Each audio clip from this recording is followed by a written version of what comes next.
मुखेल ओळ तुज्या पेल्याचो तुवें मोग करचो।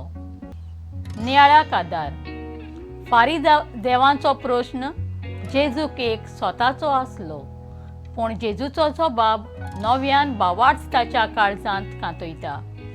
जेजू सांगता, देवाचो आनी पेल्याचो मोग वेगळो रस्तो न्हय, पूण आठवेच जिविताची वाट। खरो धर्म रितींनी आनी त्यागान मेजूंक जायना, पूण मोग जो एका काळजान मनान आनी ओतम्यान केला ताचेर दल्लोलें आसता। अशीच एक धूव कितले त्रास करून वाडयलोली, मोग केलो, शिकयलें, दुडू गिरेस्तकाय दिली, उपरांत एका चेड्याच्या मोगान पडलें आनी आवय बापायचो मोग सोडून त्या भुरग्या बराबर पळोवन वेता।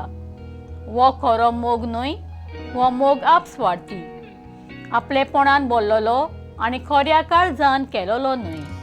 त्या पासत भावा भयणांनी देवाचो मोग आमी आमच्या भाव भयणां मोदें पळोवंक जाय आनी तांचो करतना देवाच्या मोगाक अणभवून दुसऱ्यांच्या मोगाक मान दिवंक शिकोवंक जाय।